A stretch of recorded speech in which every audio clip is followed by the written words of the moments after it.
ये कहानी है पोल्का शिनोयामा की, जिसके अंदर एक दिन किसी दूसरे आदमी का सोल घुस जाता है, लेकिन वो आदमी पिछले लाइफ में बहुत ज्यादा पावरफुल और ढेर सारे सुपर पावर्स को यूज कर सकता था, और वो आदमी उन सुपर पावर्स को इस वर्ल्ड में भी यूज कर सकता है। लेकिन इस वर्ल्ड में उससे भी पावरफुल एक सुपर विलेन मौजूद होता है और एक ऑर्गेनाइजेशन भी होता है, जिन्हें अगर उसके सुपर पावर्स के बारे में पता चल जाता है तो वो लोग उसे तभी ही खत्म कर देंगे। तो क्या पोल्का अपने आइडेंटिटी को छुपाते हुए इन सारे सुपर विलेन्स का सामना कर पाएगा? एनीमे की शुरुआत में हमें पता चलता है कि इस जगह पर एक बहुत बड़ा मॉन्स्टर अटैक हो चुका है और उस मॉन्स्टर ने अपने मैजिकल स्वॉर्ड्स अटैक का यूज करके आधे से ज्यादा वॉरियर्स को यहाँ पर खत्म कर दिया है, जिसलिए यहाँ पर चर्च के सीक्रेट वेपन को लाया जाता है, जिसने अपने लाइफ में कोई भी मैच को नहीं हारा है, और उस वॉरियर को क्लेमिटी क्रशर के नाम से जाना जाता है, लेकिन इसका असली नाम है सागुरुआ एडिथ लुग्रिड। सागुरुआ यहाँ पर पहुँचने के साथ ही इस मॉन्स्टर के साथ अपना बैटल स्टार्ट कर देता है, और हमें यहाँ पर पता चलता है कि वो इस टाइम पे जिस मॉन्स्टर के साथ फाइट कर रहा है उसे इस सदी का सबसे पावरफुल मॉन्स्टर माना जाता है, जिसका नाम है कॉर्प्स गॉड। तभी कॉर्प्स गॉड अपने पावर का यूज करके यहाँ पर हजारों से भी ज्यादा स्केलेटन को स्पॉन करवा देता है, जिसके बाद सागुरुआ भी उन सारे स्केलेटन के ऊपर फ्लेम अटैक कर देता है। तभी उसकी एक पार्टनर कहने लगती है कि सुगुरुआ ने अपने लाइफ में बहुत कुछ देख कर रखा है और मुझे पता है कि वो इस मैच को कभी भी हार नहीं सकता है। और तभी हमें सुगुरुआ के पास्ट को दिखाया जाता है, जहाँ पर एक बहुत बड़ा बैटल चल रहा होता है। इस बैटल के दौरान उस गाँव के सारे लोग मारे जाते हैं, लेकिन सिर्फ सुगुरुआ इस बैटल के दौरान बच जाता है, जिसके बाद वो सारे सोल्स कहने लगते हैं कि तुम अकेले जिंदा कैसे रह सकते हो, तुम्हें भी हमारे साथ चलना चाहिए, तुम्हें भी यहाँ पर खत्म हो जाना चाहिए था। और इन सारी बातों को सुनने के बाद सुगुरुआ का दिल पत्थर का बन गया था, जिसके बाद से उसने अपना ट्रेनिंग रूथलेस तरीके से स्टार्ट कर दिया था, और कोई भी अगर उसके सामने आता था तो वो उसके सामने टिक नहीं पाता था। तभी कॉर्प्स गॉड अपने सारे पावर्स को इकट्ठा कर लेता है और उन सारे पावर्स को एक साथ मर्ज करने के बाद यहाँ पर एक ड्रैगन को समन कर लेता है। अब सुगुरुआ कहने लगता है कि तुमने यहाँ पर हजारों की तादाद में स्केलेटन वॉरियर्स को स्पॉन किया है और साथ ही में एक ड्रैगन को भी समन कर लिया है, लेकिन मुझे पता है कि एग्जैक्टली तुम्हारा यहाँ पर कितना एनर्जी खत्म हो चुका है, जिससे हमें पता चलता है कि सुगुरुआ के पास असल में एविल आइज है, और इन एविल आइज का यूज करके वो किसी भी सोल को देख सकता है, और यही वो रीजन है जिस वजह से वो पास में गुजर गए लोगों के बातों को समझ पा रहा था। जिसके बाद सुगुरुआ उस ड्रैगन के साथ अपना फाइट स्टार्ट कर देता है, और अपने पूरे स्ट्रेंथ को यूज करने के बाद वो उस ड्रैगन के गले को उसके बॉडी से अलग करने में कामयाब हो जाता है। लेकिन अभी भी यहाँ पर काफी सारे स्केलेटन वॉरियर्स बचे हुए हैं, जिनके साथ वो अपना बैटल स्टार्ट कर लेता है। अब उनके पार्टनर्स यहाँ पर कहने लगते हैं कि एविल आइज का यूज करके कोई भी आदमी गॉड के जितना पावरफुल हो सकता है और अपनी बाकी की पूरी जिंदगी किसी राजा की तरह बिता सकता है, लेकिन इन सब के बावजूद सुगुरुआ ने आम आदमी के लिए फाइट करना और उन्हें प्रोटेक्ट करना सही समझा। जिसके बाद सुगुरुआ कॉर्प्स गॉड के साथ अपना बैटल स्टार्ट कर लेता है, और उनके दोस्त कहने लगते हैं कि सुगुरुआ कभी भी ये बैटल हार नहीं सकता है। तभी सुगुरुआ अपने फुल स्ट्रेंथ का यूज करके उस ड्रैगन के ऊपर एक जोरदार अटैक कर देता है, जिसके बाद ये रिवील होता है कि कॉर्प्स गॉड का अपना पूरा लाइफ उसके लॉकेट के अंदर ही है, और कॉर्प्स गॉड भी एविल आइज का यूज कर सकता है। अब कॉर्प्स गॉड कहने लगता है कि तुम भी बिल्कुल मेरे जैसे ही हो, तुम्हें भी पावर उन सारे लोगों से मिला है जिन्हें तुमने पास्ट में खत्म किया है, जिसका मतलब है कि तुमने भी उन सारे लोगों को अपने फायदे के लिए ही मारा है। जिसके बाद कॉर्प्स यहाँ पर अपने गॉड मोड में पहुंच जाता है, और सुगुरुआ भी उसके ऊपर अटैक स्टार्ट कर देता है, और उसके सारे पार्टनर्स उसके ऊपर प्रोटेक्शन स्पेल का यूज कर देते हैं। लेकिन इसके अलावा भी कई सारे स्पेल्स यहाँ पर यूज हो रहे होते हैं, जिन्हें सुगुरुआ ने अपने लाइफ में कभी भी नहीं देखा था, जिस वजह से सुगुरुआ थोड़ा सा घबरा जाता है। लेकिन वो कहता है कि जब तक तुम इस दुनिया में हो मेरे लोग इस दुनिया में खुश नहीं रह सकते हैं, और उसके ऊपर अटैक कर देता है, और उन दोनों के कॉम्बाइन अटैक की वजह से यहाँ पर एक बहुत बड़ा डिजास्टर क्रिएट हो जाता है। जिसके बाद हर दूसरे इसी का स्टोरी की तरह हमारा मेन कैरेक्टर दूसरे वर्ल्ड में रीइनकार्नेट हो जाता है, और यहाँ पर हमारे मेन कैरेक्टर का नाम है पोल्का शिनोमिया, जो जापान के शिंजुकू में पहुंच चुका है। लेकिन यहाँ पर आने के बाद पोल्का को पहले कुछ समझ में नहीं आ रहा होता है। पहले तो उसके गले में बहुत बड़ा चोट लगा हुआ है, दूसरा यहाँ पर जितने भी बिल्डिंग्स होते हैं इन सारे बिल्डिंग्स को उसने अपने लाइफ में पहले कभी भी नहीं देखा था, और फाइनली उसे ये चीज समझ में नहीं आ रहा होता है कि उसका शरीर इतना छोटा कैसे हो गया है। तभी दूसरी तरफ एक आदमी पोल्का को अपने ड्रोन से देख रहा होता है, और वो आदमी इस चीज को देखकर शॉक होता है कि इतने बड़े अटैक के बाद भी पोल्का यहाँ पर जिंदा कैसे है। जिसके बाद वो असासिन को कॉल कर लेता है, जिसे पोल्का को मारने का काम दिया गया था, और उससे कहता है कि तुमने अपने काम को ठीक से कंप्लीट नहीं किया है, तो जल्दी से तुम्हें अपने काम को कंप्लीट कर लेना चाहिए। तभी पोल्का को यहाँ पर एक लड़की हंसते हुए देखने को मिलता है, जिसके बाद वो सोचने लगता है कि यहाँ के लोग कितने ज्यादा खुश है, और शायद गॉड भी यही चाहता था कि मैं यहाँ पर खुशी से रह सकूं। तभी पोल्का अपने पास्ट के बारे में सोचने लगता है, और कहता है कि मुझे पता नहीं है कि मैं अपने पास्ट वाले दुनिया में फिर से जा भी पाऊंगा या नहीं, लेकिन मैं हमेशा चाहूंगा चाहूंगा कि वो लोग जैसे भी हो कम से कम खुश रहने चाहिए। तभी पोल्का यहाँ पर एक टीवी को नोटिस कर लेता है और सोचता है कि क्या यहाँ पर किसी तरीके का इल्यूजन स्पेल का यूज किया गया है, लेकिन मैं यहाँ पर किसी भी मैजिक को सेंस नहीं कर पा रहा। तभी पोल्का को यहाँ पर कुछ पुलिसमैन पकड़ लेते हैं और कहते हैं कि क्या तुम्हारे गले पे किसी तरीके का डिजाइन बना हुआ है, क्या तुम यहाँ पर खो चुके हो या फिर तुम्हें क्या किसी तरीके की मदद की जरूरत है। पोल्का को इनका लैंग्वेज बिल्कुल भी समझ में नहीं आ रहा होता है, जिसके बाद वो इस बॉडी से उसके ब्रेन की इन्फॉर्मेशन को लेने लगता है और उसे पता चलता है कि वो अभी इस टाइम पे जापान में है और इस कैरेक्टर का नाम है पोल्का शिनोमिया। अब पोल्का यहाँ पर कुछ कहने ही जा रहा होता है, लेकिन तभी यहाँ पर क्रिस की छोटी बहन आ जाती है और कहती है कि ये पुलिस लोग बहुत ज्यादा दिमाग खाते हैं, है ना। और वो पोल्का को खींचकर यहाँ से लेकर चली जाती है, जिसके बाद वो दोनों एक सुनसान गली में पहुँच जाते हैं। तो वो लड़की कहती है कि मेरा नाम मिसाकी सिकिमिया है और मैं तुम्हें याद हूँ भी या नहीं। जिसके बाद पोल्का सोचने लगता है कि मैं इस लड़की को किस तरीके से बताऊं कि मुझे इसके बारे में कुछ भी बातें याद नहीं है। लेकिन तभी उसे इस लड़की के बारे में थोड़े बहुत मेमोरीज आने लगते हैं। लेकिन तभी मिसाकी पोल्का को उछाल कर उसे कैच कर लेती है। वेट अ सेकेंड, यहाँ पर ये सब क्या चल रहा है? मतलब एक सेकंड ही पहले यहाँ पर एक जबरदस्त बैटल चल रहा था। स्टोरी इस टाइम पे अपने मिस्ट्री के पीक पे जा चुका है, लेकिन तुम लोगों को बीच में फैन सर्विस देना है। शर्म करो शर्म। अब हमें फिर से उस ड्रोन वाले आदमी को दिखाया जाता है और वो कहने लगता है कि पोल्का एक 16 साल का आम लड़का है जिसने कोई भी गलत काम नहीं किया है और टेक्निकली हमें उसे मारना भी नहीं चाहिए, लेकिन अगर हम लोग उसे नहीं मारेंगे तो हमें अपना डील का पैसा नहीं मिलेगा।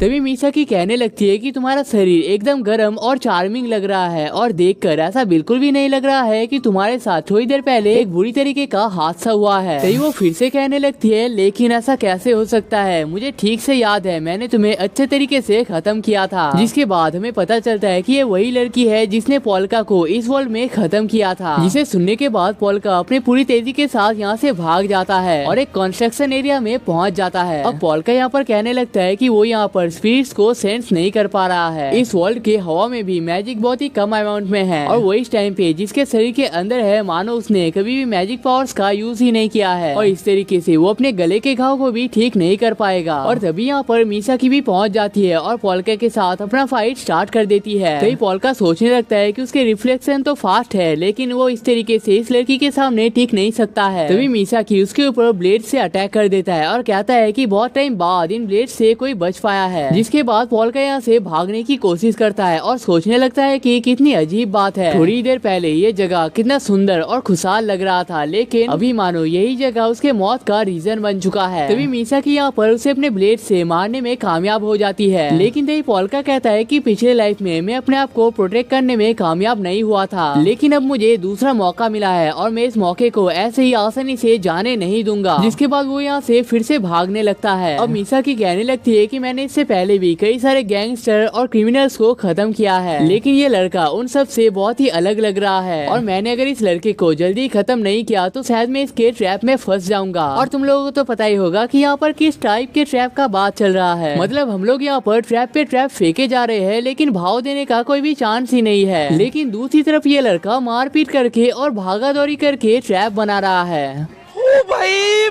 मारो मुझे, मारो मुझे, मारो नहीं, ये मजाक हो रहा है। एक सेकंड यार, मजाक हो रहा है। अब भागते भागते पोल्का एक रूम में पहुंच जाता है, जिसके बाद मिसाकी भी इस रूम में पहुंच जाती है और मिसाकी कहती है कि तुमने इस काम के लिए एकदम सही जगह को चुना है और ये जगह गैंगस्टर के कामों और घोष के आतंक की वजह से ही जाना जाता है। और किस तरीके से एक लोगों का ग्रुप यहाँ पर से गायब भी हो जाता है, किसी को पता तक नहीं चलता है। और फिर से कहने लगती है कि गैंगस्टर तो ठीक है, लेकिन घोष वर्ड थोड़ा सा अजीब नहीं लगता है। तभी पोल्का यहाँ पर अपने मूड में आ जाता है और कहता है कि अजीब तो है, लेकिन सच को कौन ही बदल सकता है। और मैंने जो सोचा था शायद वो यहाँ पर सच साबित हो रहा है। मुझे हमेशा से ये लगता था कि ये एविलाइज का पावर मेरे सोल को मिला है, ना कि मेरे बॉडी को। और मैं सही भी था, इस बॉडी के सहारे भी मैं उन सारे सोल्स को देख सकता हूँ जिन्हें मुझे देखना चाहिए था। मिसाकी को यहाँ पर कुछ भी समझ में नहीं आता है, लेकिन वो कहती है कि मैंने सुना है जब इंसान गुजर जाते हैं तो उनके बॉडी से 25 ग्राम वेट कम हो जाता है, जिसे बहुत से लोग सोल्स का ओरिजिनल वेट भी कहते हैं। लेकिन मुझे लगता है कि तुम्हें सोल से कुछ ज्यादा ही प्यार है, तो इसलिए मैं तुम्हारे अंदर से उस 25 ग्राम सोल को भी निकलने नहीं दूंगा। जिसके बाद वो पोल्का के ऊपर अटैक कर देती है। तभी पोल्का कहने लगता है कि स्पिरिट्स से मुझे पावर मिलता है और स्पिरिट्स बुरे नहीं होते हैं और तुम्हें उन्हें वेस्ट करने का भी कोई भी अधिकार नहीं है। जिसके बाद पोल्का उसके ऊपर एक बहुत बड़ा अटैक कर देता है। अब हमें उस जगह को फिर से दिखाया जाता है जहाँ पर कॉर्प्स गॉड और सुगुरुआ के बीच में बैटल हुआ था। यहाँ पर सुगुरुआ परेशान होकर कहने लगता है कि मैंने जब उसके साथ फाइट स्टार्ट किया था उसने यहाँ पर काफी सारे स्पेल्स का यूज किया था और उनमें से मैंने टेलीपोर्टेशन स्पेल को भी नोटिस कर लिया था, जिस वजह से मुझे ये लगता है कि कॉर्प्स गॉड अभी भी खत्म नहीं हुआ है और उसके मरने के बाद मुझे उसका सोल भी ठीक से देखना चाहिए था, लेकिन उसका सोल मानो अचानक से ही वहाँ पर से गायब हो गया। तभी उसकी पार्टनर कहने लगती है कि मैंने चर्च से न्यूज ले लिया है और मुझे पता चला है कि कॉर्प्स गॉड की वजह से जितने सारे इफेक्ट्स हो रहे थे वो सारे इफेक्ट्स इस टाइम पे गायब हो चुके हैं, जिसका मतलब है कि कॉर्प्स गॉड उनके लिए अब कोई भी प्रॉब्लम नहीं है। अब पॉल का यहाँ पर कहने लगता है कि मुझे पता नहीं है कि तुमने इस बॉडी को मारने की कोशिश क्यों किया है, लेकिन शायद मुझे तुम्हें थैंक्स कहना चाहिए और तुम्हारी वजह से मुझे अपना दूसरा लाइफ मिला है और वो भी एक ऐसी जगह पर जहाँ पर सोल्स की कोई भी कमी नहीं है। और इस टाइम पे उसके पावर्स अच्छे से काम करना स्टार्ट कर दिया है क्योंकि उसका ब्रेन का केज इस टाइम पे टूट चुका है, जिससे हमें पता चलता है कि यहाँ पर सुगुरुआ यानी कि कैलेमिटी क्रशर नहीं बल्कि कॉर्प्स गॉड जिसे उस सदी का सबसे पावरफुल विलेन माना जाता है वो इस वर्ल्ड में आ चुका है। और अगर मैं अपना ऑनेस्ट ओपिनियन दूं तो मुझे पहले ऐसा लग रहा था कि यहाँ पर सुगुरुआ ही टेलीपोर्ट हुआ है, लेकिन जब मुझे पता चला कि ये असल में कॉर्प्स गॉड है तो मैं लिटरली शॉक हो गया था। अब पॉल का उससे कहने लगता है कि तुम यहाँ पर हमेशा के लिए सोने का नाटक नहीं कर सकते, तुम्हें अब यहाँ पर उठ जाना चाहिए। लेकिन पॉल का नोटिस करता है कि वो यहाँ पर कोई भी रिस्पॉन्स नहीं कर रही है, जिसके बाद उसे पता चलता है कि ये लड़की यहाँ पर खत्म हो चुकी है। अब हमें कॉर्प्स के पास को दिखाया जाता है जहाँ पर वो कह रहा होता है कि जिसके पास भी एविल आइज होते हैं वो सोल्स को देख पाता है और उसका लाइफ कभी भी खुशहाल नहीं हो सकता है, लेकिन इसके बावजूद उसके पेरेंट्स ने उसे उसके बचपन में ही बेच दिया था, जिसके बाद उसे सेना में एज ए नेक्रोमेंसर यानी कि जो लोग काला जादू का यूज करते हैं उनके तौर पर उसे ऐड किया गया था और उसे इस चीज से मुक्ति तब मिला था जब ये दल पूरी तरीके से बर्बाद हो गया था। लेकिन कॉर्प्स कहता है कि इतने सारे चीजों के बावजूद मुझे लाइफ में सिर्फ शांति चाहिए था।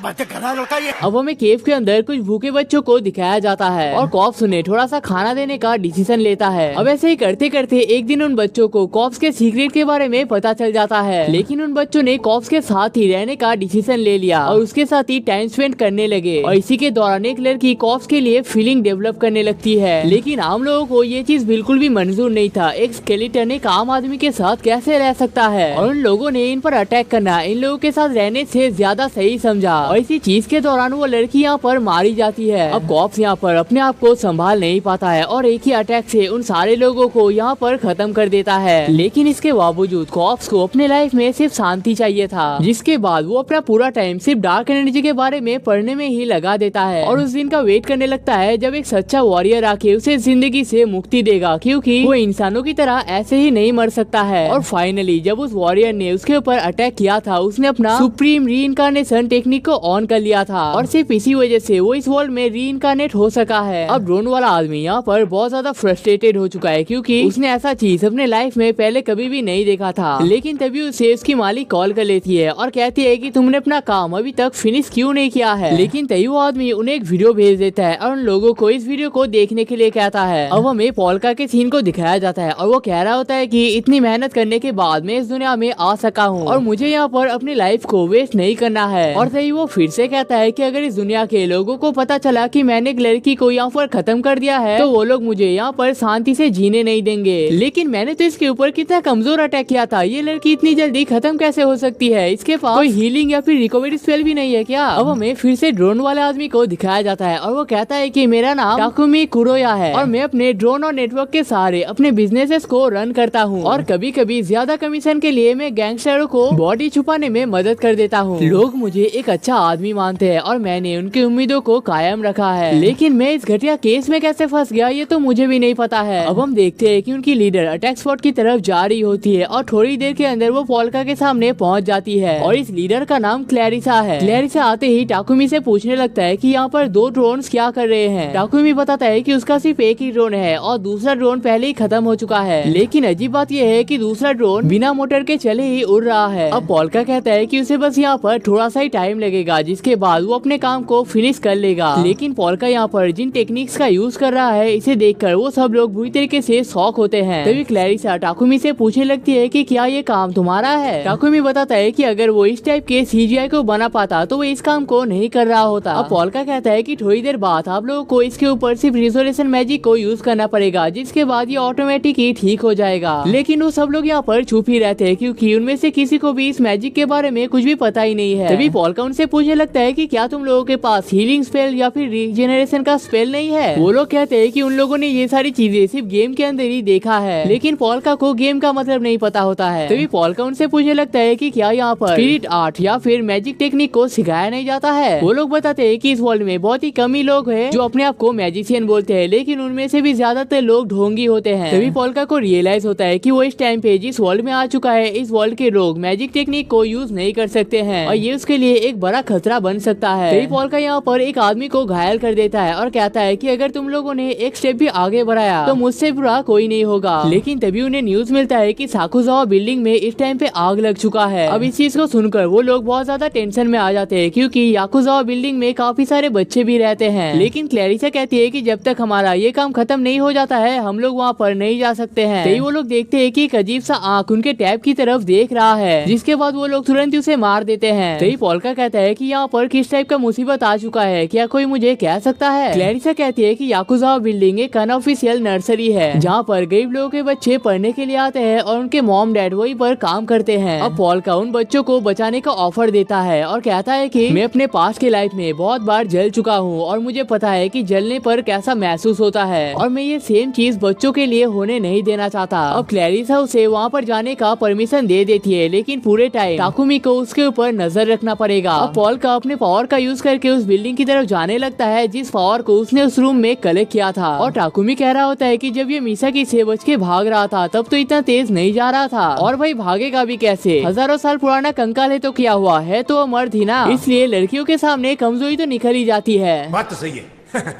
दौड़ना तो पड़ता है। अब पोल्का यहाँ पर पहुँचने के साथ ही अपने एफिल आइज का यूज करके पता कर लेता है कि बच्चे यहाँ पर अभी भी जिंदा है और एफिल हैंड का यूज करके अपने आप को इसके अंदर थ्रो कर लेता है और ये चीज इतना फास्ट होता है कि कोई उसे नोटिस भी नहीं कर पाता है। अब पोल्का यहाँ पर आने के बाद देखता है कि उनके पेरेंट्स भी यहाँ पर मौजूद है और वो उन सब से उनकी मदद करने के लिए कहता है, जिसके बाद वो सब लोग स्केलेटन बन के अपने बच्चों को बाहर निकालने में कामयाब हो जाते हैं। तभी यहाँ पर हमें एक बच्चे का भी प्रोस्पेक्टिव दिखाया जाता है और इतनी सारी चीजों के बीच में वो लड़की ये चीज सेंस कर लेती है कि और कोई नहीं बल्कि उसका डैड है। दूसरी तरफ सब लोग इस चीज को देखकर बहुत ज्यादा हैरान होते हैं और कई सारे लोगों ने तो इस चीज का वीडियो भी बना लिया है। अब पोल्का उस जगह से निकलने में भी कामयाब हो जाता है, जिसे देखकर टाकुमी बहुत ही फ्रस्ट्रेटेड हो जाता है और कहता है कि इसने मिसाकी को एक झटके में ऐसे मार दिया मानो इसके लिए वो कोई भी बड़ी बात नहीं है। लेकिन जब उसे पता चला कुछ बच्चे खतरे में है तो वो उन्हें बचाने के लिए चला आया, लेकिन इन सब के बावजूद ये लड़का बिल्कुल भी टेंशन में नहीं लग रहा है और क्लैरिसा से कहता है कि हमें इस लड़के से बचकर रहना चाहिए। लेकिन क्लैरिसा पोल्का को यहाँ पर जल्दी से लाने के लिए कहती है, क्योंकि मिसाकी लगता है जल्दी उठने वाली है। और अब इस चीज को सुनकर टाकुमी को अपने कानों पर भी यकीन नहीं हो रहा होता है। अब हमें यहाँ पर मिसाकी के पास को दिखाया जाता है जहाँ पर वो बहुत ही खुश होती है और उसे अपने स्माइल की वजह से ही जाना जाता है। लेकिन एक दिन उसी के सामने उसके मॉम और डैड को मार दिया जाता है, जिसके कुछ सालों बाद उसे साइको किलर और क्लैरिसा के पेट के नाम से जाना जाता है और कहा जाता है कि वो अपने एनिमीज को बहुत ही बड़े स्माइल के साथ मारती है। और एक दिन देखती है कि उसने उसी बंदे को पकड़ लिया है जिसने उसके मॉम और डैड को मारा था। तो वो आदमी कहता है कि अगर तुम्हें ऐसा लग रहा है कि मुझे मारने के बाद तुम एक हीरो बन जाओगे और सब लोग तुम्हें पूजने लगेंगे, तो ऐसा कुछ भी नहीं होने वाला। लेकिन मिसाकी कहती है कि ऐसा तो कुछ भी नहीं है, मुझे इस काम के बदले में पैसे मिले हैं और वैसे भी मुझे तुम जैसे लोगों को मारने में मजा आता है। तो वो आदमी पूछता है कि अगर तुम्हें पैसों के बदले में किसी अच्छे आदमी को मारने को दिया जाएगा तो क्या तुम उसे भी मार दोगे।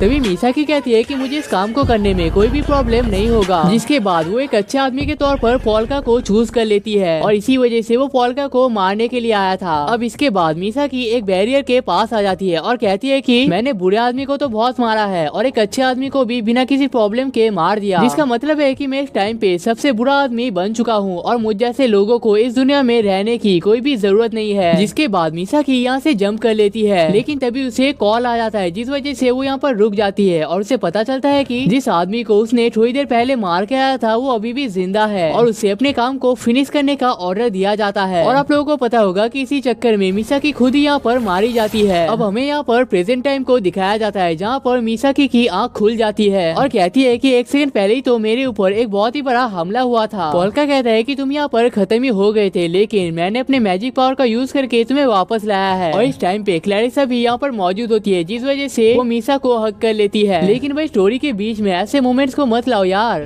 भाई समझ के बोल रहा हूँ यार। बुरा लगता है भाई, आप लोग भी जानते हो। तभी पॉल्का कहता है कि मुझे समझ में आ चुका है, इस वर्ल्ड के लैंग्वेज में तुम्हें एक ज़ॉम्बी कहा जाता है। तभी पॉल्का कहता है कि इतने आधुनिक जमाने में भी लोगों को परेशानियों का सामना करना पड़ता है। और तभी पॉल्का पूछता है कि इस वर्ल्ड में मुझे शांति पाने के लिए क्या करना पड़ेगा। तभी क्लैरिसा कहती है कि इस वर्ल्ड में शांति पाने के लिए तुम्हें ढेर सारा पैसा कमाना पड़ेगा। ये बड़ी अच्छी बात कही आप। भाई सच कहूँ तो इन सारे लोगों में से लगता है इस लड़की के पास ही एक्चुअल दिमाग है। तभी पॉल्का कहता है कि उसे भी ये चीज पता है क्योंकि उसके वर्ल्ड में भी ये चीज लागू होता है। और तभी वो डिसाइड करता है कि क्योंकि इस वर्ल्ड में कोई भी मैजिक पावर का यूज नहीं कर सकता है, तो अपने मैजिक पावर का यूज करके इस वर्ल्ड में सबसे पावरफुल और सबसे अमीर आदमी बन जाएगा, जिस वजह से उसके लाइफ में कोई भी प्रॉब्लम नहीं आएगा। तभी क्लैरिसा उसे बताती है कि वो शिंजुकू में इंटरमीडियरी का काम करती है और अगर उसे कुछ अच्छे पैसे कमाने हैं तो उसके अंडर में काम कर सकता है। और जिन्हें इंटरमीडियरी का मतलब पता नहीं है, ये असल में वो लोग होते हैं जो दो ग्रुप्स के बीच में डील करवाते हैं। और हाँ, ये चीज मैंने अभी बस गूगल किया है। वेल इनकी बातों को टाकुमी भी सुन लेता है और कहता है कि पता नहीं कब मैं इस मैच से निकल पाऊंगा। अब हमें मिसाकी, पॉल्का और टाकुमी को दिखाया जाता है और वो तीनों मिलकर एक रूम में चिल कर रहे होते हैं। अब टाकुमी कहता है कि तुम अभी जिसके बॉडी में हो उसका कोई ना कोई फैमिली तो जरूर होगा, तो तुमने उनके बारे में क्या सोचा है। पॉल्का कहता है कि इस टाइम पे समर वेकेशन चल रहा है और मैंने अपने घर में बता दिया है कि मैं इस टाइम पे बाहर में घूमने आया हूँ। और क्लैरिसा ने मुझे कुछ कार्ड देने के लिए कहा था और मैंने इनको अपने फैमिली मेंबर्स को भेज दिया है। तभी टाकुमी नोटिस करता है कि ये असल में वही कार्ड है जिसे विक्टिम के डेथ के टाइम को गुमराह करने के लिए यूज किया जाता है। तभी हम देखते हैं कि मिसाकी यहाँ पर एक वीडियो को देख रही होती है जहाँ पर पॉल्का ने उन सारे बच्चों को बचाया था और कहती है कि ये काम तो कितना ज्यादा कूल है। तभी टाकुमी कहता है कि मेरे पास एक मॉन्स्टर और एक साइको किलर है और बारातियों के तौर पर कई सारे स्केलेटन घूम रहे हैं, तो ये जगह किसी को कूल कैसे लग सकता है। अब पॉल्का कहता है कि अगर मुझे इस वर्ल्ड में शांति से रहना है तो पहले मुझे पता करना पड़ेगा कि किसने मुझे मारने का ऑर्डर दिया था और मुझे मारने से पहले मुझे उसको ही खत्म करना पड़ेगा। टाकुमी कहता है कि उससे और मिसाकी को इसके बारे में ज्यादा डिटेल में पता नहीं होता है, लेकिन अगर वो क्लैरिसा से पूछता है तो शायद वो उसे कुछ बता सकती है। पॉल्का कहता है कि उसने क्लैरिसा से इसके बारे में पहले ही पूछा है, लेकिन क्लैरिसा ने कहा है कि वो अपने क्लाइंट्स के डिटेल को इस तरीके से शेयर नहीं कर सकती है, लेकिन इसके बदले में उसने मुझे ये रूम रहने के लिए दिया है और प्रॉमिस किया है कि वो आगे से मुझे मारने का ऑर्डर नहीं लेगी। तभी टाकुमी कहता है कि ये वही लड़की है जिसने तुम्हें थोड़ी देर पहले मारने का कोशिश किया था, तो तुम्हें इसके साथ रहने में कोई भी परेशानी नहीं है। पॉल्का कहता है कि इसके साथ में रहने में मुझे क्या ही परेशानी हो सकती है और वैसे भी मैं थोड़ी ना वो हूँ जो फाइट के बीच में मारा गया था। और कहता है कि वैसे भी वो यहाँ पर खत्म ही हो गई थी और मैंने तो बस उसे रिवाइव किया है। क्या साबित करना चाहता है तू? क्या साबित करना चाहता है तू? टाकुमी पूछता है कि उसे रिवाइव करना इतना इम्पोर्टेंट क्यों था। पॉल्का बताता है कि उसे मिसाकी को बचाने का कोई भी इरादा नहीं था, लेकिन असली पॉल्का ने उसे इसे बचाने के लिए रिक्वेस्ट किया था। टाकुमी ये सोच के शौक होता है कि पॉल्का घोस्ट के साथ भी बात कर सकता है, लेकिन पॉल्का बताता है कि असली पॉल्का इस टाइम पे इसी रूम में ही है और असल में उसका जो ड्रोन खराब हो गया था, पॉल्का भी उसके अंदर है। टाकुमी पूछता है कि तुम घोस्ट और स्पिरिट्स के साथ रहते हो तो तुम्हें इन सारी चीजों से डर नहीं लगता है, लेकिन पॉल्का कहता है कि मुझे इन चीजों से डर लगने की क्या जरूरत है, बल्कि ये तो मेरे लिए खिलौनों की तरह ही है। अब टाकुमी थोड़ा सा घबरा जाता है और कहता है कि मुझे इस लड़के से थोड़ा सा सावधानी बरत कर रखना पड़ेगा। पॉल्का बताता है कि पिछले लाइफ में मैं एक बहुत बड़ा स्केलेटन हुआ करता था और सब लोग मुझे कॉप्स गॉड के नाम से जाना करते थे, लेकिन तभी वो कहता है कि हमने बहुत देर तक फालतू की बातें कर लिया है, तुम लोग बस मुझे ये बताओ कि किस तरीके से मेरे पास पैसा ही पैसा होगा।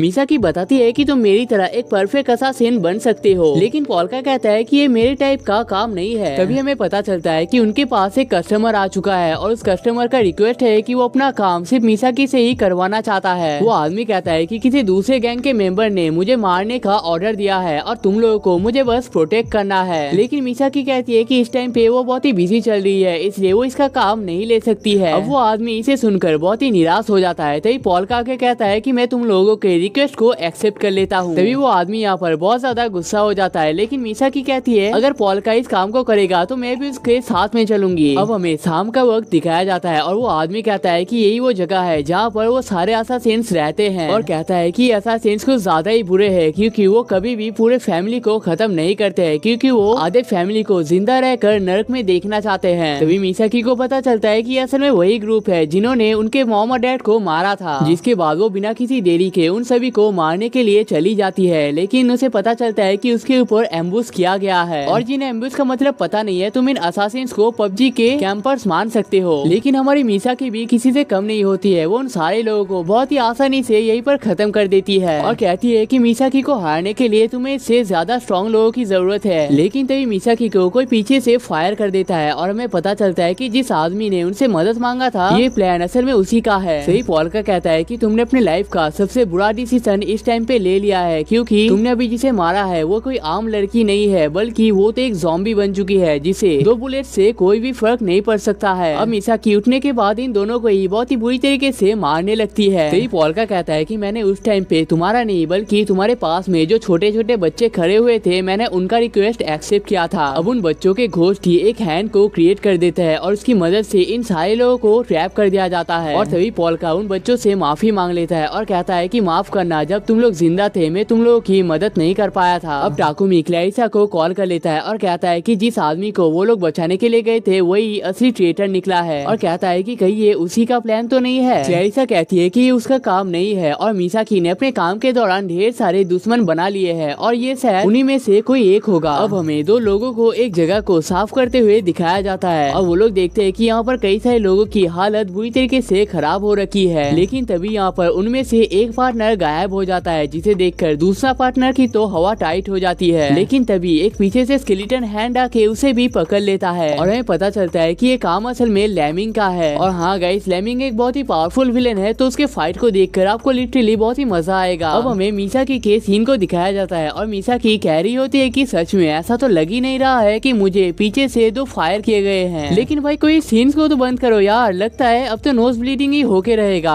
मैं क्या करूं, फिर जॉब छोड़ दूं? अब टाकुमी उससे पूछता है कि तुम्हारे लिए इंसान तो खिलौनों की तरह है, तो तुमने उन बच्चों के रिक्वेस्ट को एक्सेप्ट क्यों किया है? पोल्का कहता है कि वो लोग मेरे खिलौने तो हो सकते हैं, लेकिन मुझे मेरे खिलौने बहुत ही पसंद है और उनके साथ कोई बुरा करे ये चीज मैं देख नहीं सकता। अब टाकुमी सोचने लगता है कि एक मॉन्स्टर तो हो सकता है, लेकिन इसने कोई भी गलत काम नहीं किया है। वो तो हम लोग ही है जिसने पता नहीं कितने लोगों को तरपाया है। अब हमें क्लैरिसा को दिखाया जाता है और वो यहाँ पर कौन से फैंटेसीज को पूरा कर रही है वो तो मुझे पता नहीं है।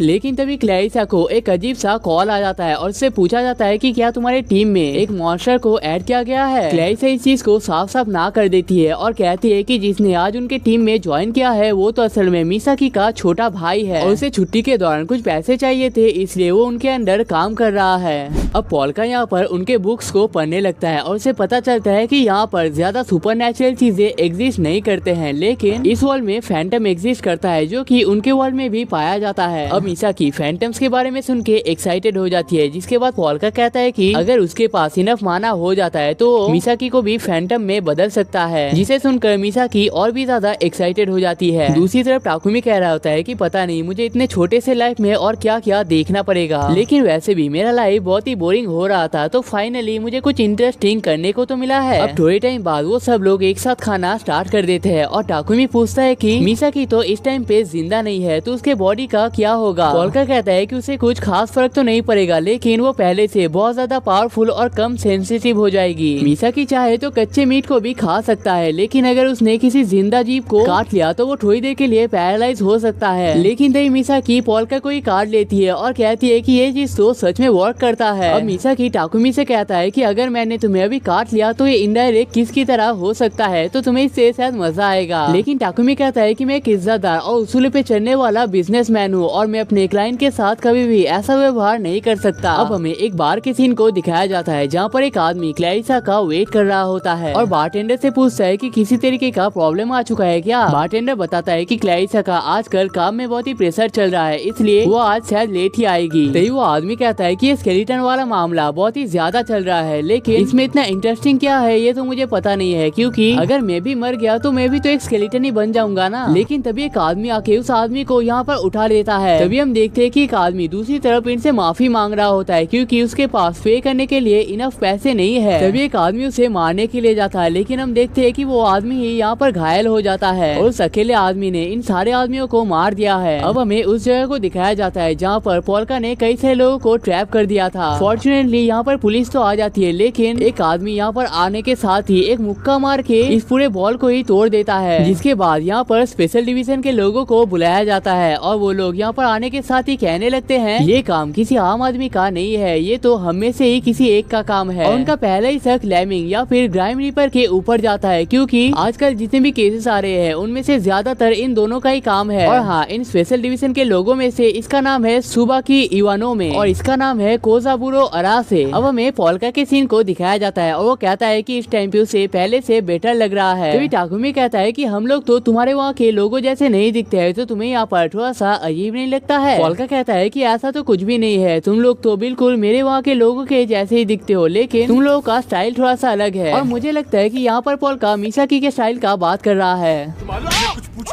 कुछ पूछा मैंने कुछ।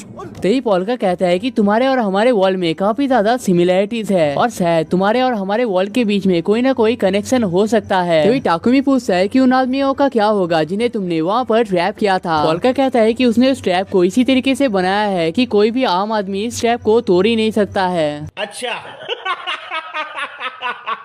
वेल गाइस, हम सभी को पता है कि ये ट्रैप ऑलरेडी टूट चुका है, लेकिन क्या आप लोग बता सकते हो कि लेमिंग और ग्राइंड रीपर में से इस ट्रैप को किसने तोड़ा है? अब हमें शिंजुकू के पुलिस स्टेशन को दिखाया जाता है, जहाँ पर एक इम्पोर्टेंट मीटिंग चल रहा होता है। सुबह की बताता है कि fire breathing bug, grime reaper और लेमिंग इस टाइम पे उसके लिए सबसे बड़ा खतरा है। और जिस जगह पे सारे लोगों को ट्रैप किया गया था वहाँ पर लेमिंग के फुटस्टेप भी पाए गए हैं। और भी यहाँ पर कई सारे लोगों के नाम बताए जाते हैं जो कि उतना इम्पोर्टेंट नहीं है, इसलिए मैंने उनके नामों को बस लिख दिया है। सुबह की कहता है कि इन सारे लोगों में से ज्यादातर लोगों को मार दिया गया है या फिर सॉलिटरी में लिया गया है। और कहता है कि हम मटेरियल कंपाइलेशन के 3rd डिवीजन का हिस्सा है और ये सारे इन्फॉर्मेशन हमारे बाहर नहीं जाना चाहिए। और कहता है कि स्केलेटन ने जिस जगह से लोगों को बचाया था उन्हें अपने सीक्रेट सोर्सेज से पता चला है कि उस जगह पे फायर ब्रीदिंग बग ने आग लगाया था, लेकिन उन्हें उस स्केलेटन के बारे में ज्यादा डिटेल्स अभी तक पता नहीं चले हैं। तभी एक आदमी पूछता है कि ये वीडियो किसी तरीके का CGI हो सकता है क्या? तभी सुबह की कहता है कि कई सारे अलग अलग लोगों ने अलग अलग एंगल से वीडियो बनाया है और अलग अलग लोकेशन से अपलोड भी किया है, तो इस वीडियो के फेक होने के चांसेस कई हद तक कम हो जाते हैं। और सुबह की कहता है कि हमें पैनिक करने का कोई भी जरूरत नहीं है, क्योंकि हमेशा इन सारे केसेस के पीछे कोई ना कोई इंसान ही होता है। और कहता है कि हमने फैंटम सॉलिटरी केस के अंदर भी देखा था कि इसके पीछे एक एफिशिएंट आदमी का ही काम था। और कहता है कि हम लोग इस केस को भी किसी न किसी तरीके से सॉल्व कर ही लेंगे, क्योंकि हर केस के पीछे हमेशा कोई ना कोई इंसान ही होता है। अब हम देखते हैं कि पॉल का एक सॉफ्ट टॉय के साथ कुछ शो कर रहा होता है और टाकुमी भी इस टाइम पे यहाँ पर मौजूद होता है। तभी पोल्का कहता है कि उसने असली पोल्का के लाइफ को इस सॉफ्ट टॉय के अंदर डाल दिया है, जिस वजह से उसे अब उसके ड्रोन की कोई भी जरूरत नहीं है। और इसे सुनकर टाकुमी बहुत ही खुश हो जाता है और कहता है कि अगर दूसरा पोल्का भी बात कर पाता तो ये उनके लिए बहुत ही बेनिफिशियल हो सकता था। पोल्का कहता है कि ये चीज तो पॉसिबल है, लेकिन उसे इसके लिए किसी जिंदा आदमी के जीप की जरूरत है, या फिर उसे जीप को बनाने के लिए काफी ज्यादा माना को वेस्ट करना पड़ेगा। तो वो कहता है कि उनके वर्ल्ड के हवा में माना का अमाउंट बहुत ज्यादा कम है, उसे आसपास कोई स्पिरिट भी नहीं मिल रहा है, जिससे वो अपने पावर को भी रीजनरेट नहीं कर पा रहा है। और कहता है कि अगर ऐसा ही चलता रहा तो मैं अपने फर्स्ट कस्टमर से मिलने से पहले ही अपने सारा माना को खो दूंगा। और वैसे भी उसे पोल्का की आत्मा को इस दुनिया में रखने के लिए बहुत सारे माना को वेस्ट करना पड़ रहा है। और कहता है कि सैडनेस, एंगर, डिफीट, रिग्रेट, ये सारे ऐसी चीजें हैं जिनसे वो सोल्स को मैजिक पावर में ट्रांसफॉर्म कर सकता है। और इसलिए जब उसे बेसमेंट में काफी सारा माना मिल गया था, उसी पावर का यूज करके उसने मिसाकी को एक पल में हरा दिया था। तभी टाकुमी बताता है कि ऐसी जगह जहाँ पर काफी सारे सोल्स रहते हैं, इन जगह को ढूंढना काफी ज्यादा मुश्किल होता है। तभी मिसाकी दूसरे पोल्का से कहता है कि तुम्हें यहाँ पर चिंता करने की कोई भी जरूरत नहीं है, क्योंकि मैं तुम्हें प्रोटेक्ट करूंगा। लेकिन पता नहीं क्यों इस टाइम पे दूसरा पोल्का पूरी तरीके से लाल हो जाता है। और गाइस, यहाँ पर दो पोल्का होने की वजह से मुझे बहुत ही कंफ्यूजन हो रहा है, इसलिए हम इस सॉफ्ट टॉय वाले पोल्का को पोल्का ही कहेंगे, और जो इस टाइम पे पोल्का के बॉडी में है उसे हम कॉप्स गॉड कहेंगे। तभी कॉप्स कहता है कि उसे इस चीज का दूसरा रास्ता भी पता है, लेकिन इसके लिए उसे माना स्टोन की जरूरत है। और माना स्टोन को इस वर्ल्ड में जेम्स स्टोन के नाम से जाना जाता है, जैसे कि हीरे, मोती, एक्सेट्रा एक्सेट्रा। और कहता है कि अगर वो एक बकेट हीरे को खरीद कर अगर उनसे सारे पावर को अब्सॉर्ब कर लेता है तो वो अपने सारे पावर को फिर से रीगेन कर सकता है। और इस चीज को सोचकर वो यहाँ पर बहुत ही खुश हो रहा होता है। लेकिन तभी टाकुमी कहता है कि शॉप में जाने के बाद पोल्का को पता चलता है कि एक स्टोन को खरीदने के लिए उसे अपना पूरा महीने के सैलरी को वेस्ट करना पड़ेगा। लेकिन पोल्का कहता है कि कोई बात नहीं, एक दिन में इतना सारा पैसा कमाऊंगा कि मैं इस पूरे दुकान को ही खरीद लूंगा। जिसे सुनने के बाद वहाँ की शॉपकीपर कहती है कि इस काम के लिए तुम्हें 395 करोड़ 27,95,800 येन की जरूरत पड़ेगा। बाबा इधर जहर खाने का पैसा नहीं है तू जा।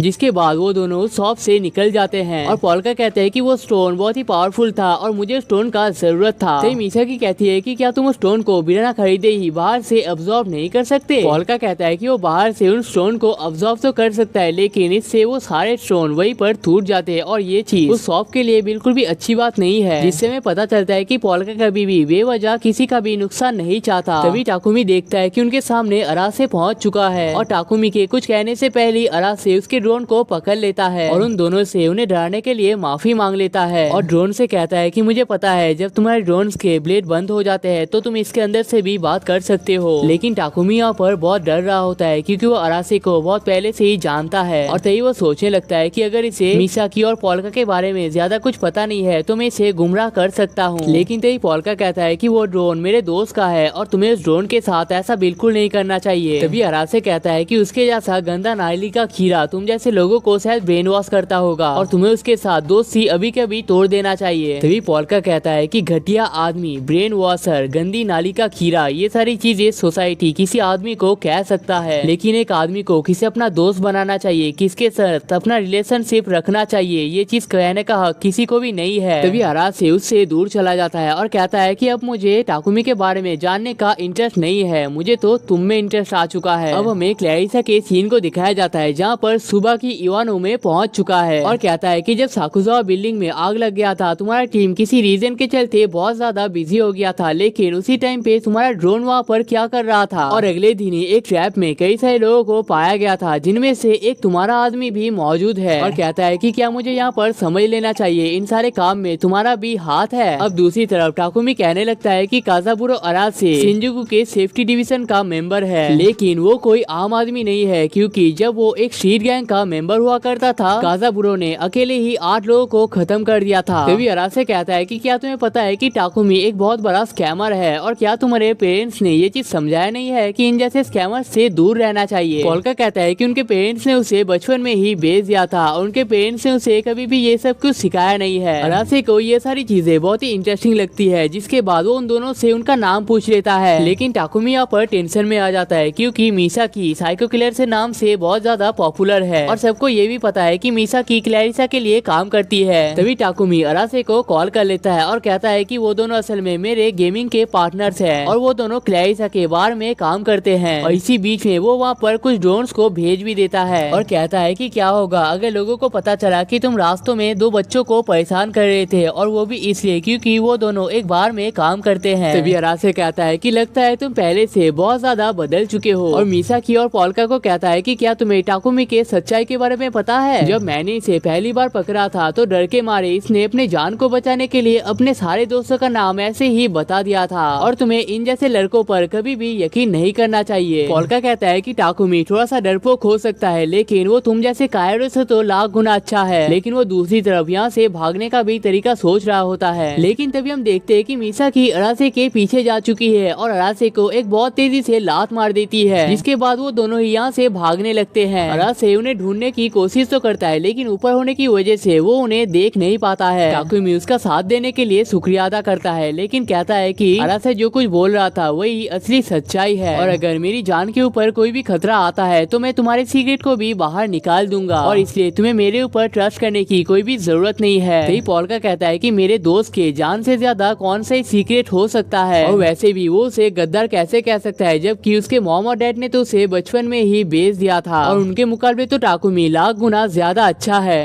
अब हमें फिर से सुबाकी के सीन को दिखाया जाता है जहाँ पर वो अपने होश में नहीं होता है और वो अपने केस के बारे में इम्पोर्टेंट डिटेल्स को शेयर कर रहा होता है। तभी क्लैरिसा के पार्टनर्स कह रहे होते हैं कि ये अपने केस के बारे में इम्पोर्टेंट डिटेल्स को शेयर कर रहा है तो ये हमारे लिए खतरा तो नहीं हो सकता है। क्लैरिसा कहती है कि ये यहाँ पर प्रॉब्लम तो क्रिएट कर सकता था लेकिन हमने इससे कुछ भी पूछा नहीं है और ये जो कुछ भी कह रहा है वो अपने मन से कह रहा है जिसमें हम लोगों का कोई भी हाथ नहीं है। थोड़ी देर में मिसाकी और पोल्का यहाँ पर पहुँच जाते हैं जिसे देखकर सुबाकी कहता है कि आजकल के बच्चों के डिमांड तो कुछ ज्यादा ही महंगे हो चुके हैं। तभी सुबाकी उन्हें अपने पास बुला लेता है और कहता है कि मुझे तुम लोगों से कुछ इम्पोर्टेंट बात करना है। और इतने में सुबाकी के पास एक मैसेज भी आ चुका है जहाँ पर अरासे ने कहा है कि 2 बच्चे इस बार में आ सकते हैं और उन्हें उनके बारे में ज्यादा से ज्यादा डिटेल्स चाहिए। अब हमें थोड़ी देर पहले के स्टेशन के सीन को दिखाया जाता है जहाँ पर अरासे अपने पार्टनर को उसके सीने पे लगे फुटस्टेप को स्कैन करने के लिए कहता है। और जब मिसाकी ने उसे लात मारा था तो ये निशान उसी टाइम पे लग गया था, जिसके बाद उन्हें पता चलता है कि ये सेम फुटस्टेप ह्यूमन ट्रैप के पास भी पाया गया था। जिसके बाद अरासे अपने सारे पार्टनर्स को लेकर यहाँ पर से निकल जाता है। दूसरी तरफ पोल्का अपनी लाइफ में पहली बार लेमन जूस खा रहा होता है, जिसके बाद वो कहता है कि ये लेमन जूस से बहुत ही अच्छा है और वो इसे अपने कोल माइन के फ्रेंड्स के साथ भी शेयर करना चाहता है। दूसरी तरफ टाकुमी अरासे को यहाँ पर आते हुए नोटिस कर लेता है और वो जल्दी से पोल्का को कॉल कर लेता है और पोल्का को जल्द से जल्द यहाँ से निकलने के लिए कहता है। लेकिन तभी हम एक दूसरे स्क्रीन में देखते हैं कि एक आदमी बिल्डिंगों के सहारे यहाँ पर आने की कोशिश कर रहा है। और दूसरी तरफ कुछ लोग कह रहे होते हैं कि आज से करीब 5 साल पहले लेमिंग को पहली बार देखा गया था और लेमिंग ने इतने सारे क्राइम्स कर दिए हैं जितना एक आदमी अपने पूरे जिंदगी में नहीं करता है। और उन्हें शक है कि वो लोग कभी भी लेमिंग को ढूंढ भी पाएंगे या नहीं। अब बदकिस्मती की वजह से पोल्का के निकलने से पहले ही अरासे यहाँ पर पहुँच जाता है। जिसके बाद अरासे और सुबाकी एक साथ कहने लगते हैं कि हमें तुम दोनों से कुछ इम्पोर्टेंट डिटेल्स निकालने हैं। लेकिन तभी यहाँ पर इलेक्ट्रिसिटी चली जाती है, जिसके बाद अरासे कहता है कि मुझे तो पहले से ही पता था यहाँ पर ऐसा ही कुछ होने वाला है। लेकिन क्लैरिसा कहती है कि ये काम हमारा नहीं है और लाइट को जला देती है। लेकिन लाइट को जलाने के बाद वो लोग एक ऐसे चीज को देखते हैं जिन्हें देखने के बाद उन्हें अपनी आंखों पर यकीन नहीं होता है। वेल गाइस, वीडियो के बीच में डिस्टर्ब करने के लिए माफी चाहूंगा, लेकिन मुझे एक बहुत ही इम्पोर्टेंट अनाउंसमेंट करना है। आप लोगों को पता होगा कि 1 घंटे के वीडियो के स्क्रिप्टिंग से लेकर अपलोड करने तक पूरी जिम्मेदारी मेरे हाथों पर होती है। लेकिन मुझे इसी के साथ यूनिवर्सिटीज की स्टडीज और पार्ट टाइम जॉब भी करना पड़ता है और सिर्फ इसी वजह से मेरे एक वीडियो को आने में 2 से 3 हफ्ते का टाइम लग जाता है। लेकिन आप में से अगर किसी को भी इसका पार्ट 2 संडे और पार्ट 3 ट्यूसडे के अंदर चाहिए तो आप लोग मेरे चैनल का मेंबरशिप ले सकते हो। मेरे नॉर्मल सब्सक्राइबर्स को 1 हफ्ते में 1 वीडियो देखने को मिल जाएगा, लेकिन मेंबर्स को 1 हफ्ते में 3 वीडियो देखने को मिलेगा। हमने इसका प्राइस 59 रुपीज रखा है, लेकिन इनमें से कोई सा भी पैसा मेरे पास नहीं आएगा। ये सारा पैसा स्क्रिप्ट राइटर और एडिटर के पास जाने वाला है, जिससे आपको वीडियो में और भी ज्यादा क्वालिटी देखने को मिलेगा। लेकिन अगर आप लिटरली सिर्फ 30 रुपए ज्यादा देते हो तो आपको मेरे वीडियो में या फिर डिस्क्रिप्शन में शाउट आउट देखने को मिलेगा। तो मेरा ये रिक्वेस्ट है कि हो सके तो चैनल के मेंबरशिप को ज्वाइन कर लेना, वरना ये चैनल शायद ही चल पाएगा।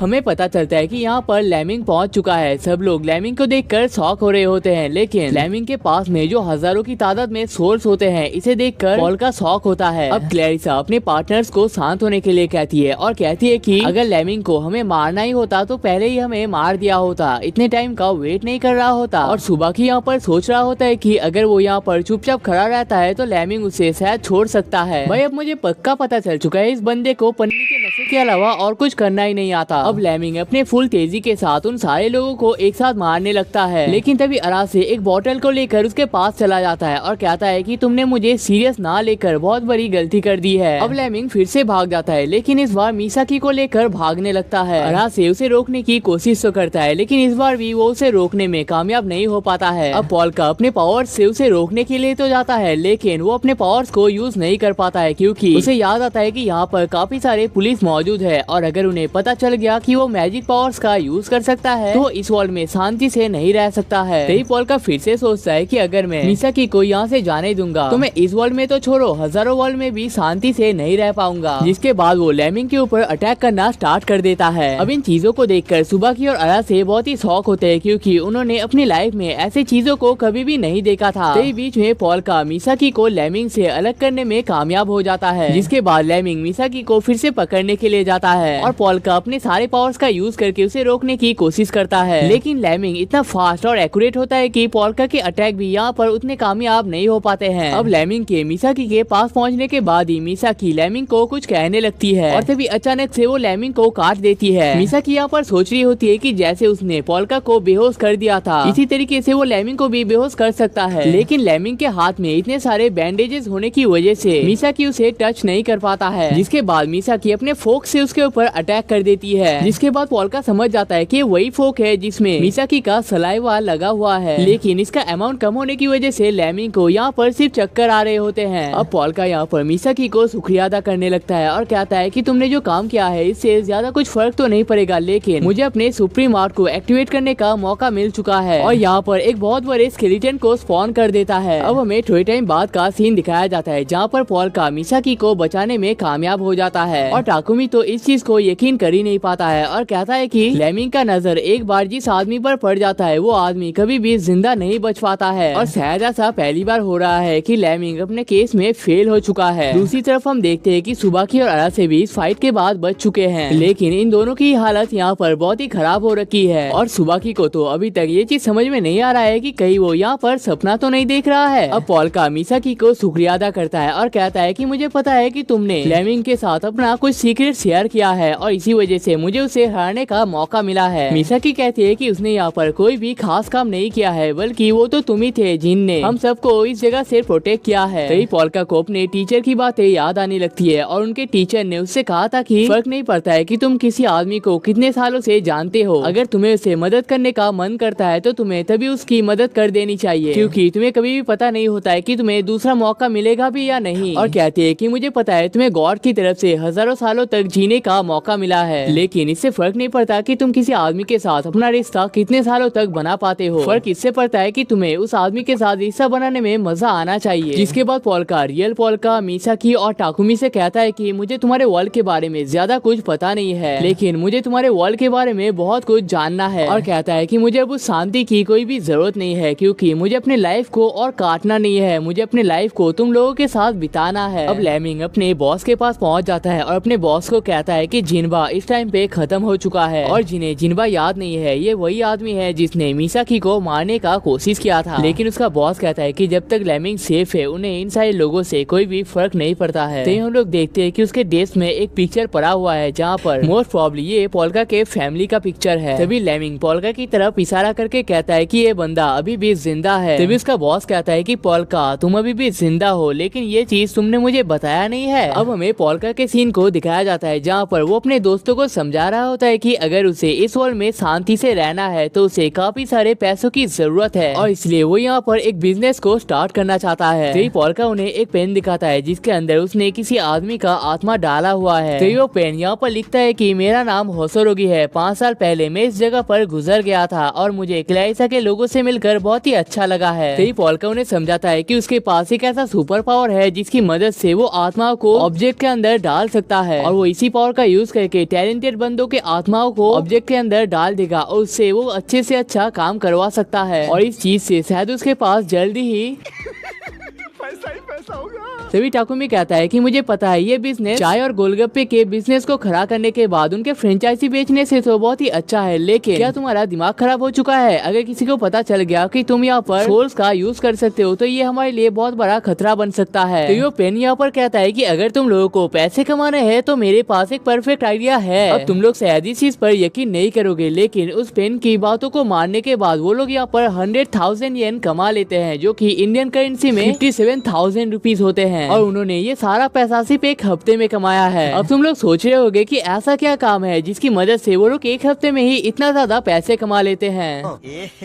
रहा नहीं जाता, तड़प ही ऐसी है ना।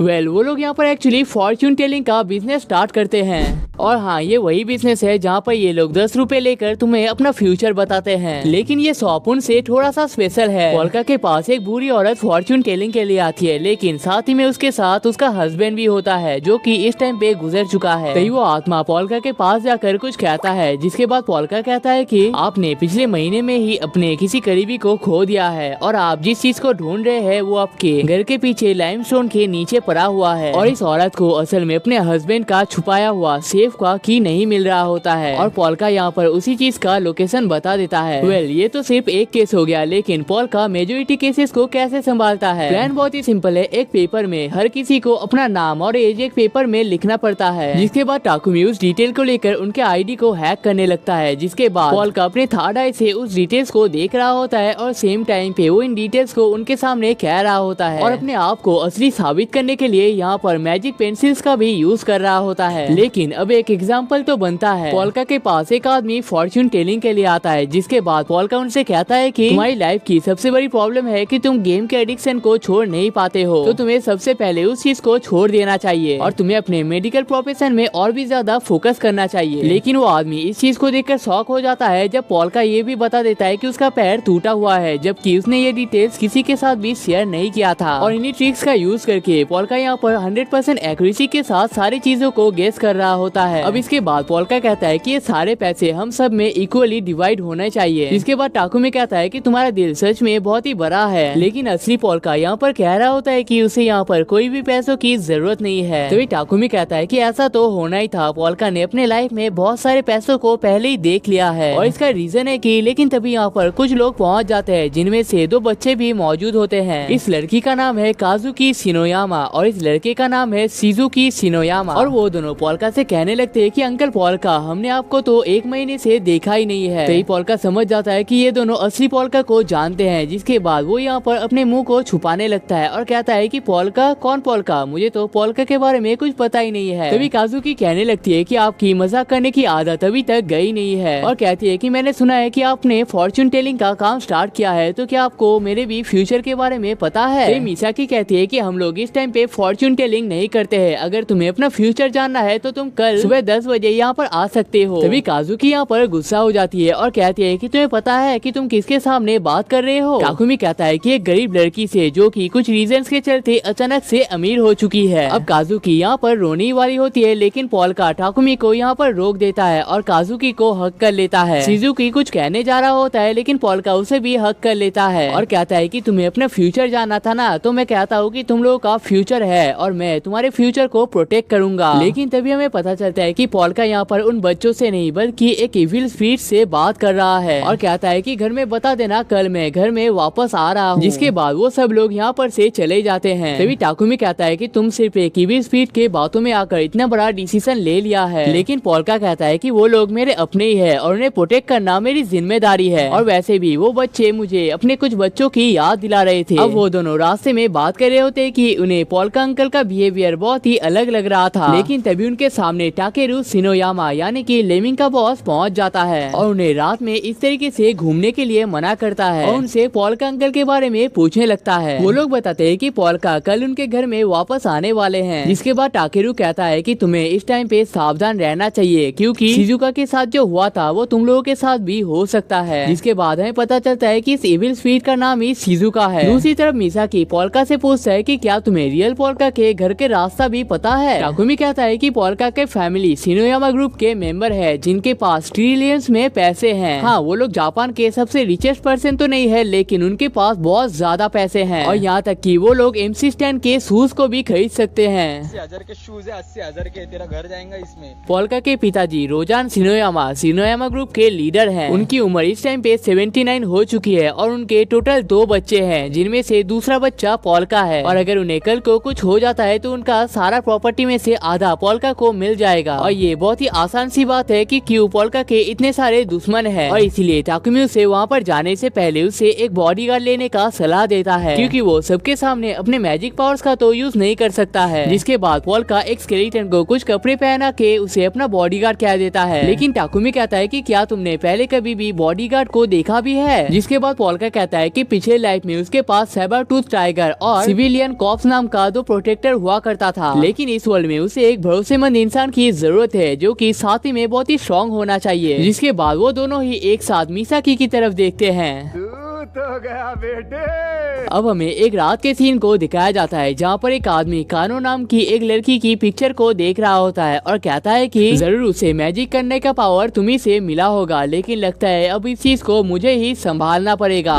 अब अगले सीन में टाकुमी पोल्का को शिनोयामा फैमिली के बारे में बता रहा होता है। शिनोयामा फैमिली में सबसे बड़ा गाकू शिनोयामा है जिसकी उम्र 48 ईयर्स है और वो पोल्का का बड़ा भाई है। और टाकेरू जो कि पोल्का का भतीजा है वो शिनोयामा फैमिली के सिक्योरिटी डिवीजन का हेड है। और टाकुमी पोल्का को इसी आदमी से सावधान रहने के लिए कहता है क्योंकि इसने 26 साल की उम्र से ही इस काम को स्टार्ट कर दिया था और उसे इस कंपनी के बारे में बहुत सी चीजें पता है। अब पोल्का और मिसाकी रियल पोल्का के घर के पास पहुंच जाते हैं और पोल्का ने कभी इतना बड़ा घर नहीं देखा था। तभी यहाँ पर टाकेरू पहुंच जाता है और पोल्का से कहता है कि तुम तो कहीं पर घूमने के लिए गए थे तो फिर तुम वापस आ क्यों गए हो। पोल्का कहता है कि इतनी देर तक बाहर घूमने के बाद मुझे पता चला है कि जिंदगी का असली मजा तो घर में ही होता है। तभी टाकेरू पूछता है कि तुम्हारे साथ जो ये लड़की है ये कौन है। अब मिसाकी अपने आप को यहाँ पर वेलकम करती है और कहती है कि मेरा नाम मिसाकी सिकिमिया है। अब इसके बाद वो सब लोग घर के अंदर पहुँच जाते हैं और मिसाकी सबको बताने लगती है कि किस तरीके से वो इस दुनिया को छोड़कर जाने वाली थी लेकिन पोल्का ने उसके जान को बचाया है। तभी टाकेरू कहता है कि उसे ये चीज सुनकर बहुत ही अच्छा लगा कि पोल्का भी किसी का जान बचा सकता है, लेकिन जिसका जान बचाया है वो इतने बड़े स्टील कंपनी के ओनर की बेटी है। लेकिन मिसाकी बताती है कि उनके फैमिली अब इस बिजनेस को रन नहीं करते हैं। टाकेरू कहता है कि उन्हें उनके पास्ट के बारे में सब कुछ ही पता है और उसे जब ये पता लगा था तो उसको भी बहुत ही बुरा लगा था क्योंकि जब टाकेरू छोटा हुआ करता था मिसाकी के फैमिली ने उसे बहुत ज्यादा हेल्प किया था। लेकिन तभी एक लड़की आके मिसाकी को हक कर लेती है और कहती है कि तुम तो कितने प्यारे हो और तुम्हें हमारे फैमिली का हिस्सा होना चाहिए था। टाकेरू उसे ऐसी बातें करने से मना कर देता है और जिससे बाद हमें पता चलता है कि इस लड़की का नाम कीरी है और ये टाकेरू की वाइफ है। तभी पोल्का पूछता है कि घर के बाकी मेंबर्स कहाँ पर हैं, जिसके बाद काजुकी कहती है कि उसके मॉम और डैड जापान में नहीं रहते हैं और बाकी जितने भी मेंबर्स हैं वो सब लोग काम के लिए जा चुके हैं। लेकिन तभी पोल्का एक ऐसे आदमी को नोटिस कर लेता है जिसे रियल पोल्का भी नहीं पहचानता है, जिसके बाद हमें पता चलता है कि एक रैंडम रिलेटिव है जिसे कोई भी पहचानता नहीं है। जैसे तुम लोगों ने हिंदी सीरियल्स में देखा होगा कि कोई किसी का भांजा ताऊ भतीजा होता है लेकिन कोई किसी को पहचानता नहीं है, तो ये आदमी उन्हीं में से एक है। तभी शिजुकी यहाँ पर रियल पोल्का को नोटिस कर लेता है और पूछता है कि ये सॉफ्ट टॉय यहाँ पर क्या कर रहा है। तभी सायो कहती है कि मुझे इस शार्क के बारे में पता है और मैंने इस मूवी को भी देख कर रखा है और इस मूवी को मैं 10 में से 7 का रेटिंग देना चाहूंगा। जिसके बाद हमें पता चलता है कि ये लड़की असल में शार्क्स का बहुत बड़ी फैन है। लेकिन तभी यहाँ पर पोल्का के डैड रोजान शिनोयामा पहुँच जाते हैं। तभी उनका रिलेटिव उनसे फार्मा इंडस्ट्री के बारे में बात करने लगता है, लेकिन रोजान कहते हैं कि उन्हें इन चीजों के बारे में कोई भी इंटरेस्ट नहीं है और उसे यहाँ से चले जाने को कहते हैं। अब रोजान पोल्का को अपने पास बुला लेते हैं और पोल्का घर से बिना बताए जाने के लिए माफी मांग लेता है। रोजान कहते हैं कि वो इतने टाइम से इन सारे लोगों का बातों को ही सुन रहा था लेकिन पोल्का ने अपने बारे में ज्यादा कुछ बताया नहीं है, इसलिए वो उनके साथ प्राइवेट में बात करना चाहते हैं और मिसाकी को थोड़ी देर के लिए गार्डन में घूमने के लिए कहते हैं। अब हमें सुबाकी और अरासे के सीन को दिखाया जाता है जहाँ पर सुबाकी कह रहा होता है कि केस को सॉल्व करने के लिए हमें थोड़ा सा क्रेजी तो बनना ही पड़ेगा। जिसके बाद वो लोग 10A सोरीमिया के पास पहुँच जाते हैं जो की फैंटम सॉलिटरी के नाम से पॉपुलर है और सुबाकी उससे साकुजावा बिल्डिंग के बारे में पूछने लगता है और कहता है कि फायर ब्रीदिंग बग जब भी आग लगाता है वहाँ पर अपना एक निशान छोड़ कर जाता है और उन्हें साकुजावा बिल्डिंग पे भी ये निशान देखने को मिला था, जिसका मतलब है कि ये काम फायर ब्रीदिंग बग का ही है। और उन्हें अपने सूत्रों से पता चला है कि फायर ब्रीदिंग बग अचानक से कहीं पर अटैक नहीं करता है, वो किसी जगह को अटैक करने से पहले 6 या फिर 7 महीने तक प्लानिंग करता है और उस जगह को फायर लगाने के लिए तैयार करता है। ठीक जैसे एक बग लकड़ी के टुकड़े को कई सालों तक खाता है लेकिन वो लकड़ी अचानक से एक दिन में टूट जाता है। अब हमें शिजुकी और काजुकी के सीन को दिखाया जाता है जहाँ पर वो दोनों यहाँ पर टहल रहे होते हैं लेकिन वो इविल स्वीट यहाँ पर बहुत ज्यादा डर रहा होता है। अब हमें इन तीनों के पास को दिखाया जाता है जहाँ पर शिजुकी काजुकी बहुत तेजी से रो रहे होते हैं और कह रहे होते हैं कि किस तरीके से उन दोनों ने उनके मॉम के बैग को जंगल में खो दिया है। तभी शिजुका उन दोनों को यहाँ पर रोने के लिए मना कर देती है और उस बैग को अकेले ही ढूंढने के लिए चली जाती है। शिजुकी को वो बैग तो मिल जाता है लेकिन उसे पता चलता है कि यहाँ पर 2 लोग बातें कर रहे हैं और उनमें से वो रिलेटिव भी होता है जिनके बारे में हमें ज्यादा कुछ बताया नहीं गया है और उन दोनों ने असल में उन ट्विंस को यहाँ पर जलाने का प्लान किया था। अब शिजुका इस बात को सुनने के बाद ही उन्हें वार्न करने के लिए जाने लगती है लेकिन इसके बीच में ही पता नहीं कुछ रीजन से चलते वो जल जाती है। फाइनली वो उनके पास पहुँच तो जाती है लेकिन इसका कोई फायदा नहीं है क्योंकि वो ऑलरेडी एक इविल स्पीड में बदल चुकी है और हजारों बार चाहने के बावजूद भी वो यहाँ पर कुछ भी नहीं कर सकती है। अब हम प्रेजेंट के सीन में पहुँच जाते हैं जहाँ पर पोल्का अपने डैड को वो सारी चीजें बता रहा होता है जो कि यहाँ पर से जाने के बाद उसके साथ हुआ है। पोल्का के डैड इन सारे बातों को सुनकर बहुत ही खुश लग रहे होते हैं और पोल्का भी इस चीज से बहुत ही शांत हो जाता है कि उसके डैड को कुछ भी पता नहीं चला है। तभी रोजान कहते हैं कि मैं तो तुमसे सिर्फ एक बात पूछना ही भूल गया, मुझे बस इतना बता दो कि तुम असलियत में हो कौन। पोल्का यहाँ पर कुछ कह नहीं जा रहा होता है लेकिन उसके डैड उसके गले में एक स्वॉर्ड रख देते हैं और कहते हैं कि भले ही मेरी उम्र उम्र हो चुकी है, लेकिन मुझे बेवकूफ समझने की गलती मत करना। मुझे अपने बेटे के बारे में हर चीज अच्छे से पता है और तुम मुझे इतना बता दो कि मेरा बेटा असल में कहाँ पर है। तभी पॉल्का कहता है कि आपसे मिलकर मुझे बहुत ही अच्छा लगा और मुझे पता नहीं था कि असली डैड इस टाइप का होता है। एटलीस्ट मेरे पास में मैंने जिस टाइप का देखा था उनसे तो आप लाख गुना ज्यादा अच्छे हो। लेकिन तभी यहाँ पर एक ब्लास्ट का आवाज सुनाई देता है, जिसके बाद पॉल्का कहता है कि मैंने शिजुकी और काजुकी को बचाने का प्रॉमिस किया है, इसलिए मुझे अभी यहाँ से जाना पड़ेगा। जिसके बाद वो अपने तेजी के साथ यहाँ से जाने लगता है। तभी यहाँ पर कोई और कहने लगता है कि तुम्हारे पास अच्छा मौका था, तुम्हें इस लड़के को अभी मार देना चाहिए था। लेकिन रोजान कहता है कि उसकी शक्ल हूबहू मेरे बेटे के जैसा है, इसलिए मैं उसे इस तरीके से मार नहीं सकता।